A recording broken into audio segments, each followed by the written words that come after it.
Кантип балдарыбызга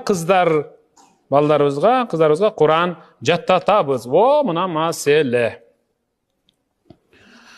Siz özünüz Kur'an okusanız, özünüz Kur'an jattasanız, ulam Kur'an'ı kaytalap dursanız, anan Kur'an jattaladı. Anan. Mende 2 kız 2 ulum var. Oşolordu 3,5-4 yaşından Kur'an'a, 5 vakt namazga, 1 aylık 30 günlük orozoga toluk kirgizgenmin. Oşonda meni klastaşlarım dost musulardı öldüresin sen degen. Sen öldüresin, kıynap atasın degen. Hazır oşolor alakamdarın menen sandарын çap, ayттın kılıp atat, anten aların balları үйленіп, дағы ошондой неберели болуп калышты. Бирок мен уттум. Кыздарым мен 2 кызым 2 баламды 4-төн теңин хафиз алим кылдым. Бирок 3,5-4 жашынан баштап. 3,5-4 жашынан баштап.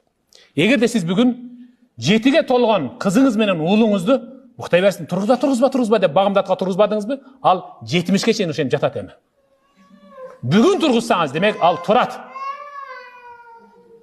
Анткени sahabalar, bir sahaba bir tabi'anga aytutat. Men 4 yaşar ulum menen 5 yaşar kızımdı. Me kaynatkan aptapты ысыкта ороза туtup турат элем. Саудиядағы. Sahaba aytutat tabi'anga. Ramazan ayında bir günden 5 gün 7 gün чейин ороза туtup турат элек. Gündüzü şu çak түшкө жеткенде kızım susatым деп, улум курсагым аш деп ыйласа, келинчегим экөөбүз алдын ала даярдап койгон нерсеге ахтырып сыртка чыгып эле мен төнү келинчегим уйду тырмап жатып калат элек. Анткени анын жүнүн тырмап топтоп, келинчегим кызыма куурчак жасаса, мен уулума топ жасап берип ошентип алаксытып ифтарга жеткирет элек.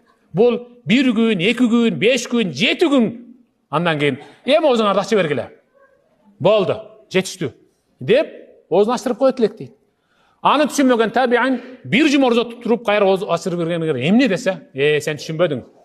Эгер тагдыр жеңип, bir gün men müdürlüp arka dönege sapar tartıp ketsem, mına şul oğlum menen kızım kimdir biröөнүн orozo tut, namaz oku degende muhtaç bolboyt. Antkeni men alardın orozoga jana namazga болгон arıgın çaap koydum dep atat.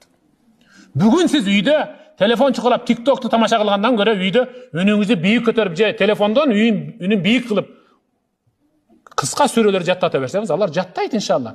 Siz Kur'an okun, eң негизгиси. Siz